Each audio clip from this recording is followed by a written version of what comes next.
Animal glue is an amazing product. One of the important features of animal glue is that it can always be reactivated, and it has lots of uses, even nowadays. Now, it comes from boiling hides and bones and hooves, and it comes as a sort of in a granule form, just like that. Now, I'm wearing gloves. I always do that, not only because it's so very, very sticky, but I'm a bit concerned about the mad cow disease. I'm probably absolutely paranoid about that, but as this comes from spinal contents and the like, and brains, I think it's probably a wise precaution to wear gloves when you're doing it. Now, what you do is, I'm using a syringe here, and these are 60 milliliter syringes, and I bung up the end of the 60 milliliter syringe with a piece of wood. So what I do here is, let's make it up. Now it's a lot better using gloves. I'll tell you what, if you're using your hands, the stuff sticks to them. It's an amazingly sticky substance. So I kind of fill it up almost full. It will expand just a little bit, but this kind of gives you a starting strength. Now, I'm going to top this up with water, and as you'll probably see, just carry on, and it'll just go over the top. There we are. Now, there will be air bubbles in there, which we'll have to get out at some point.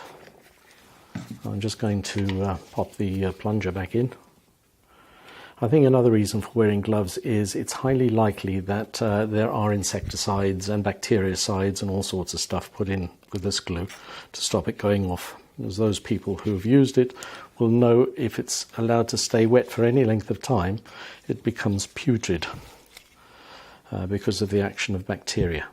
Right, so that's going to be my initial concentration. I've put the little wooden wedge into the hole, and now I'm going to put it into a heater.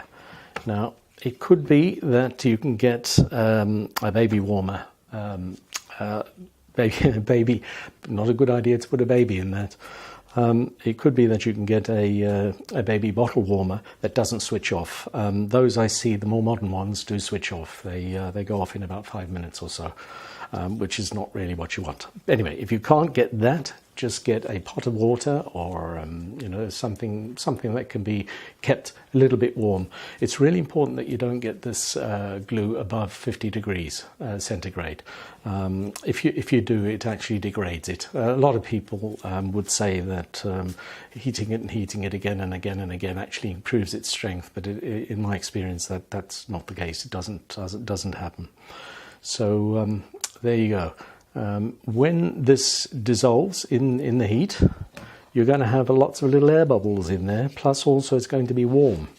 So you've got to be a bit careful at this point, because as soon as you remove this little plunger here, if you haven't orientated it in the right direction, you pull the plunger, there's a lot of pressure in that water because of the expanded air, and you get it all over yourself.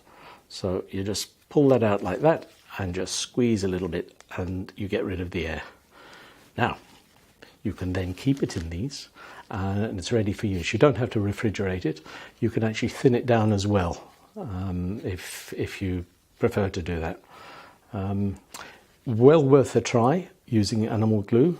Even in our modern world, this does have its place. It's not as strong as conventional modern adhesives, but it can be repaired, and a lot of our modern adhesives can't be repaired.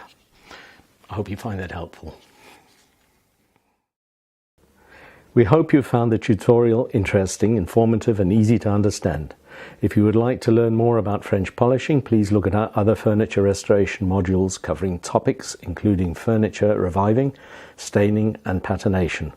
Feel free to check out some of our other courses, kits and learning options in jewellery, sculpture, gilding and furniture restoration. We welcome your feedback and any questions you may have.